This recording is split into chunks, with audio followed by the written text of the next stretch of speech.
Assalamualaikum warahmatullahi wabarakatuh. Shalom, Om Swastiastu, Namo Buddhaya, Salam Kebajikan.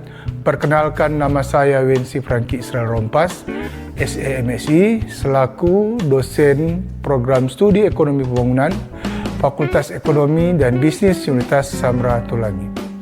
Dalam pembelajaran ini, saya sebagai dosen harus mengikuti istilah kata dia, yaitu delivery, interaksi, dan assessment.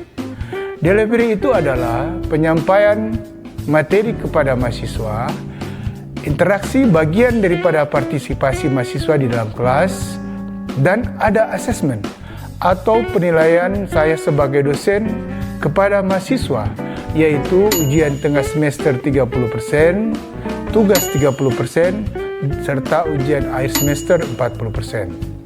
Dalam hal ini saya akan menyampaikan tentang rencana pembelajaran semester atau RPS mata kuliah pengantar ekonomi. Sebelum saya menyampaikan RPS atau rencana pembelajaran semester, terdapat 16 kali tatap muka. Pertemuan pertama sampai pertemuan ke-7 materi disampaikan, dan pertemuan ke-8 adalah ujian tengah semester. Dan pertemuan ke-9 sampai ke-15 materi juga disampaikan, dan pertemuan ke-16 adalah ujian akhir semester. Kita masuk dalam rencana pembelajaran semester atau RPS.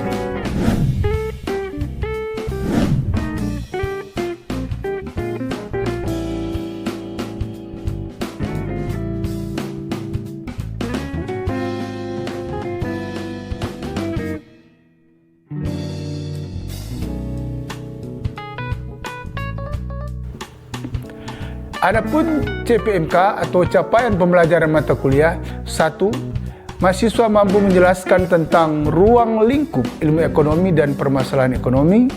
Kedua, mahasiswa mampu menjelaskan tentang 10 prinsip ilmu ekonomi. Ketiga, mahasiswa mampu menjelaskan tentang bagaimana berpikir seperti seorang ekonom. Kelima, mahasiswa mampu menjelaskan tentang saling ketergantungan dan keuntungan dari perdagangan. Keenam, mahasiswa mampu menjelaskan tentang kekuatan, permintaan, penawaran, dan keseimbangan pasar. Ketujuh, mahasiswa mampu mendefinisikan dan menghitung tentang elastisitas. Kedelapan, mahasiswa harus mengikuti ujian tengah semester. Kesembilan, mahasiswa mampu menjelaskan tentang permintaan, penawaran, dan kebijakan pemerintah. Ke-10, mahasiswa mampu menjelaskan tentang konsumen, produsen, dan efisiensi pasar. 11, mahasiswa mampu menjelaskan tentang barang publik dan sumber daya milik bersama. Ke-12, mahasiswa mampu menjelaskan tentang eksternalitas. Ke-13, mahasiswa mampu menjelaskan tentang biaya produksi. Ke-14, mahasiswa mampu menjelaskan tentang biaya produksi. Ke-15, mahasiswa mampu menjelaskan tentang ciri-ciri dari struktur pasar. Dan ke-16 adalah mahasiswa harus mengikuti ujian akhir semester atau UAS. Selanjutnya, subcapaian pembelajaran mata kuliah. 1. Mampu memahami dan menjelaskan tentang ruang lingkup ilmu ekonomi dan permasalahan ekonomi. Kedua, mampu menjelaskan tentang 10 prinsip ilmu ekonomi. Ketiga, mampu menjelaskan tentang bagaimana berpikir seperti seorang ekonom. Keempat, mampu menjelaskan tentang saling ketergantungan dan keuntungan dari perdagangan. Lanjut, mampu menjelaskan tentang kekuatan permintaan, penawaran, dan keseimbangan pasar. Baru, mahasiswa mampu mendefinisikan, menghitung, dan menjelaskan tentang elastisitas. Baru, mahasiswa pada saat pertengahan itu ada ujian tengah semester. Baru ke-9 mampu menjelaskan tentang permintaan, penawaran, dan kebijakan pemerintah. Ke-10 mampu mendefinisikan dan menjelaskan tentang konsumen, produsen, dan efisiensi pasar. Ke-11 mampu mendefinisikan dan menjelaskan tentang barang publik dan sumber daya milik bersama.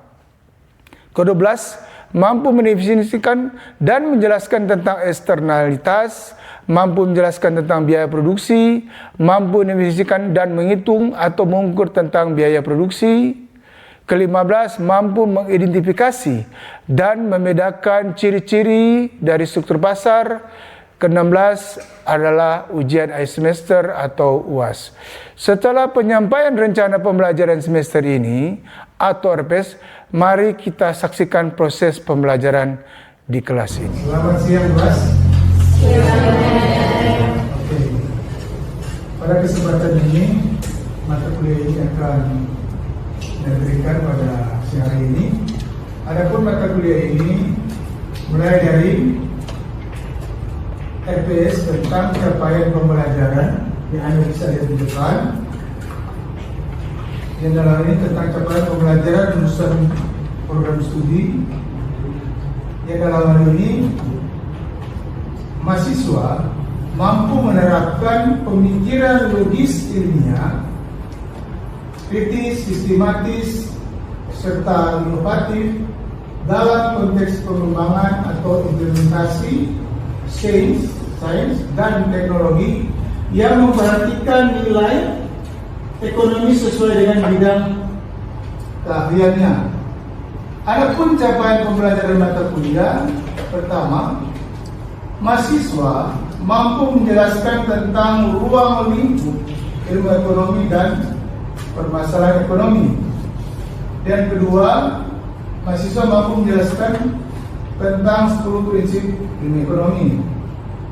Mungkin Anda bisa lihat di depan dan seterusnya yang ingin yang tampilkan di sini atau saya ingin tampilkan di sini bahwa kita akan membahas tentang bagaimana ruang lingkup ekonomi dan 10 prinsip ilmu ekonomi.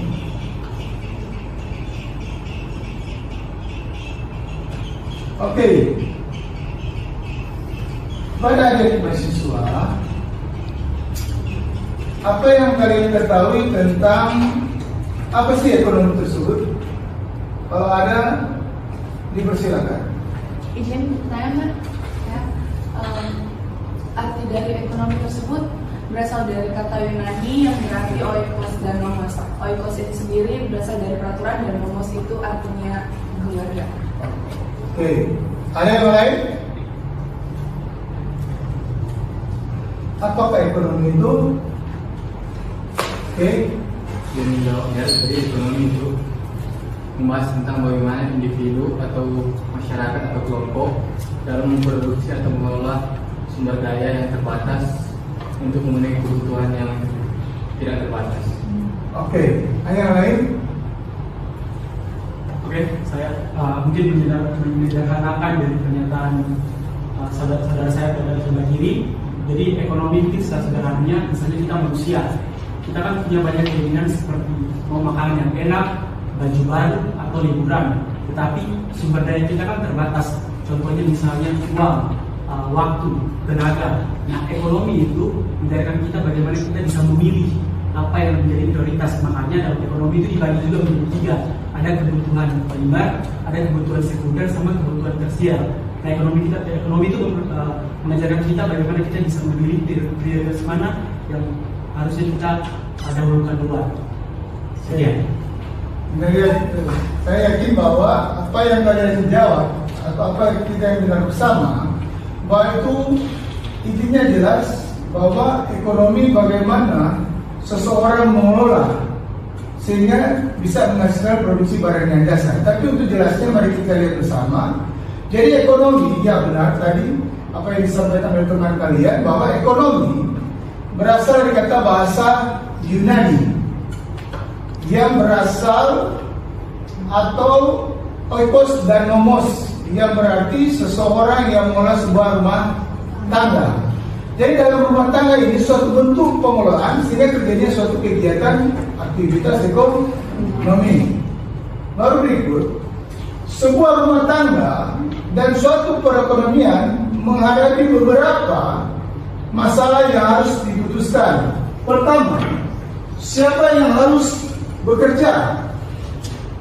Siapa yang harus bekerja? Berbicara tentang dalam suatu perusahaan akan menentukan siapa-siapa yang harus bekerja dalam menghasilkan barang dan jasa. Berarti perusahaan bagaimana meningkatkan suatu produksi. Berarti dia harus memilih bahwa orang-orang yang bekerja mempunyai suatu dikatakan punya keahlian. Ya, keahlian itulah yang harus dibutuhkan perusahaan untuk menyikapi sehingga terjadinya pertambahan produksi. Kedua, barang apa dan berapa banyak yang harus dihasilkan. Berarti perusahaan akan melihat seberapa banyak barang tersebut harus dihasilkan, sehingga pada saat dia menghasilkan barang tersebut bisa terjual. Karena dia harus melihat bagaimana kondisi situasi apa yang terjadi, sehingga inilah barang-barang yang dibutuhkan oleh masyarakat luas. Sehingga sumber daya apa juga yang harus digunakan dalam menghasilkan suatu produksi. Dia memakai apa? Apakah tenaga manusia atau memakai mesin? Berarti suatu perusahaan harus menyikapi sedetil mungkin atau setajam mungkin untuk melihat bahwa situasi kondisi kebutuhan masyarakat berarti apa? Memakai tenaga mesin. Berarti harus ada kemajuan teknologi yang harus dilibatkan. Baru pada tingkat harga berapa barang atau jasa itu yang harus diperjualbelikan, yang harus dia memakai kata berapa yang harus dia jual berdasarkan kebutuhan daripada pihak pengguna atau konsumen atau pihak yang membutuhkan barang tersebut. Jadi saudara-saudara atau jadi adik-adik mahasiswa, masyarakat dan sumber daya yang langka berbicara tentang bagaimana masyarakat berpikir dia mendapatkan barang dalam hal ini sumber daya yang terbatas atau sumber daya yang langka, sehingga terjadi antara sinergi antara pengguna atau masyarakat dengan pihak penjual. Berarti di sini tentang penjual dan pembeli. Penjual melihat kebutuhan masyarakat dan masyarakat melihat barang-barang apa tersebut yang dihasilkan oleh perusahaan. Jadi sekali lagi, pengolahan sumber daya yang dimiliki masyarakat merupakan suatu hal penting karena sumber daya yang jumlahnya terbatas. Oke, kita tahu bersama gas 3 kilo berarti itu suatu barang yang dihasilkan berdasarkan kebutuhan masyarakat, tapi dengan jumlah yang terbatas. Jadi barang-barang yang dikatakan itu sangat langka, itu barang-barang yang dikatakan terbatas atau berbicara tentang suatu kelangkaan. Berarti masyarakat memiliki sumber daya, ingin memiliki sumber daya, tetapi sumber daya terbatas sehingga tidak dapat memproduksi seluruh barang dan jasa yang diinginkan oleh setiap orang. Jadi perlu perusahaan untuk menyikapi, mensiasati bagaimana barang ini menjadi barang kebutuhan yang mendasar, tetapi kebutuhan mendasar ini yang benar-benar bisa beredar kepada masyarakat secara tercukupi dengan baik. Jadi ilmu ekonomi adalah suatu kajian tentang bagaimana masyarakat mengelola sumber daya yang terbatas. Oke, dalam seluruh prinsip ekonomi kita lihat di sini. Pertama, orang selalu berhadapan dengan masalah trade-off. Trade-off berbicara tentang suatu pertukaran. Pertukaran berarti ada uang, ada barang. Ada uang, ada barang berarti tidak ada satu pun yang gratis di dunia ini. Berarti pada saat Anda menginginkan barang, Anda harus membayar. Contoh, Anda menginginkan roti, Anda ke toko roti, Anda ke supermarket, Anda ke pusat-pusat pembelanjaan, di mana barang dan jasa itu juga dibutuhkan oleh masyarakat luas. Seperti yang apa yang saya sampaikan tadi, bahwa kalau Anda ke toko roti, berarti Anda harus membawa uang. Uang sebagai alat pembayaran yang sah, yang ditetapkan oleh pemerintah. Pada saat Anda membayar, Anda mendapatkan barang tersebut. Kedua berbicara tentang Biaya sesuatu adalah apa yang Anda korbankan untuk mendapatkannya. Berarti ada pilihan di sini.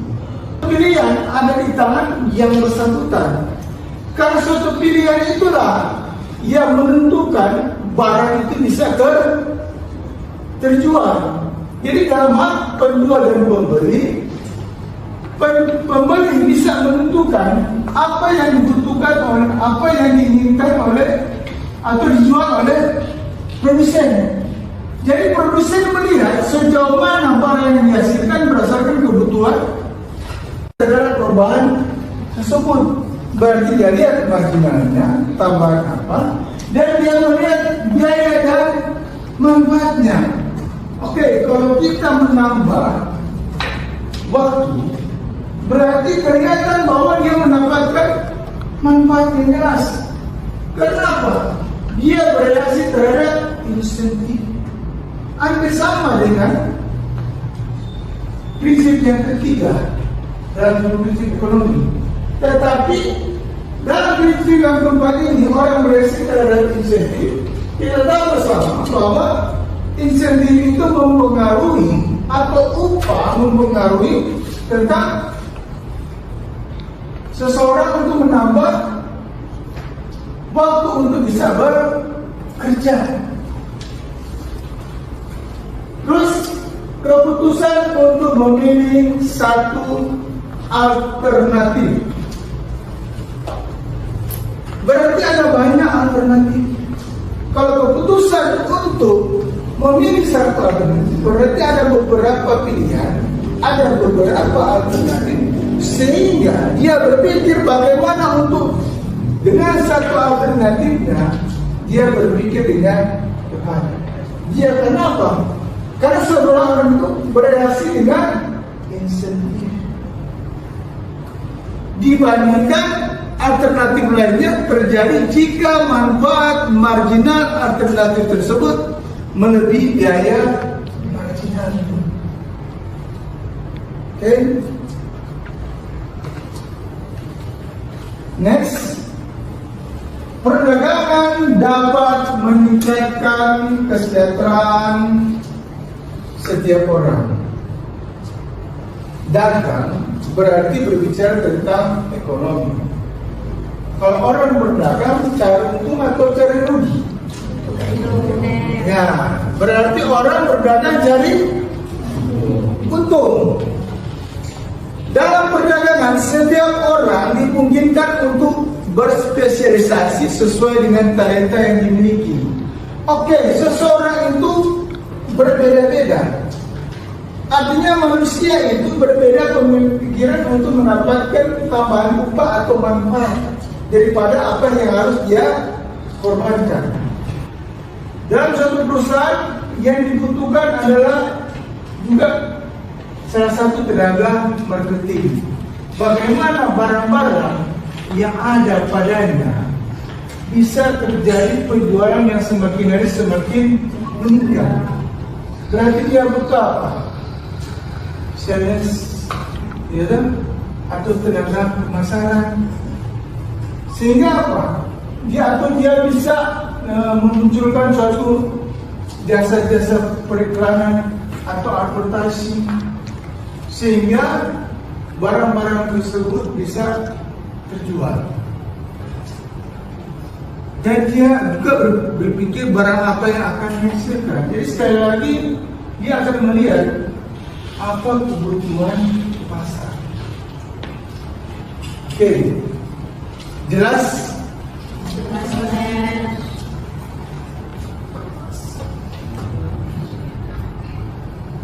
Ketujuh, dalam prinsip ekonomi, pemerintah kadang-kadang dapat meningkatkan keragaman suatu aktivitas ekonomi. Berarti bahwa pemerintah sebagai barometer, sebagai mesin penggerak dalam menggiatkan kegiatan ekonomi. Berarti tanpa campur tangan ekonomi, tanpa campur tangan pemerintah, ekonomi bisa mandek di tengah jalan. Tetapi dengan adanya campur tangan pemerintah berarti meningkatkan aktivitas ekonomi yang terjadi. Contoh, dalam hal pemerintah mengurangi tentang pajak, ya, atau ketika pasar gagal dalam mengelola aktivitas perekonomian, maka pemerintah punya dasar untuk melakukan intervensi. Contoh, kalau andaikan tiba-tiba barang lokal itu naik harganya, berarti apa? Perlu pemerintah melakukan impor. Karena impor itu untuk menetralkan kebijakan harga yang terjadi dalam negeri. Jadi fungsi impor salah satu juga bisa meredam terjadi kenaikan harga atau lonjakan harga dalam negeri. Sehingga perlu pemerintah juga untuk mengambil langkah upaya-upaya sehingga terjadi keseimbangan antara harga di dalam negeri dengan menghadirkan harga barang untuk di dalam negeri.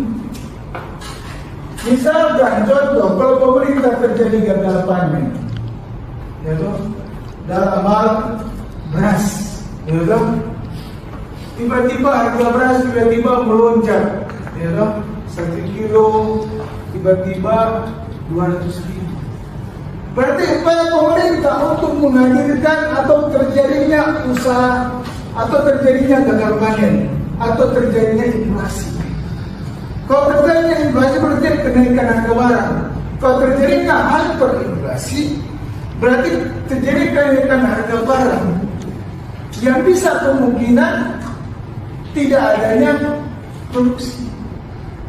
Sehingga perlu pemerintah campur tangan sehingga tidak terjadi lonjakan harga atau kenaikan harga barang. Sehingga pemerintah mengambil langkah upaya untuk meningkatkan keragaman atau terjadi aktivitas ekonomi. Pemerintah menetapkan kebijakan harga. Jadi pemerintah bisa meningkatkan kebijakan harga dengan jalan pemerintah melihat harga-harga yang terbentuk di pasar-pasar tradisional, atau pasar modern, atau bicara tentang ruko, ya, toko-toko. Jadi pemerintah bisa turun untuk melihat harga-harga sembako itu kenaikannya berapa persen. Apakah kenaikannya masih normal atau bagaimana? Jadi pemerintah bisa sigap atau pemerintah turun melihat dalam satu kegiatan aktivitas ekonomi di dalam satu market atau pasar yang terjadi bahwa inilah yang terjadi. Jadi pemerintah bisa menetapkan kebijakan harga karena pemerintah adalah suatu jembatan untuk bisa terjadi kenetralan antara masyarakat dengan penjual. Atau berbicara tentang bagaimana pemerintah bisa menekan tentang harga 9 bahan pokok yang bisa terjadi kalaupun atau andai pun dia terjadi lonjakan tiba-tiba. Jadi perlu sekali pemerintah untuk campur tangan atau mengintervensi atau bisa menetapkan kebijakan harga dalam 9 bahan pokok. Kenapa terjadi pengangguran? Kenapa terjadi kenaikan harga barang? Kenapa terjadi pengangguran? Karena apa? Ada barang tapi tidak ada daya beli. Banyak barang di gudang tetapi tidak ada daya beli. Kalau tidak ada daya beli, bagaimana perusahaan menggaji agar tenaga kerjanya? Sehingga terjadi pemutusan hubungan kerja atau PHK bila daya beli daripada suatu perusahaan menghasilkan barang dan jasa itu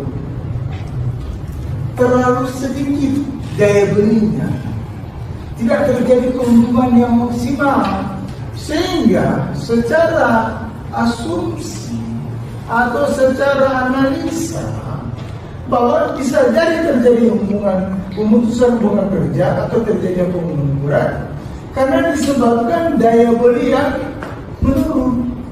Kalau terjadi daya beli yang sangat signifikan atau tinggi, berarti perusahaan itu mendapatkan keuntungan yang maksimal, otomatis pengangguran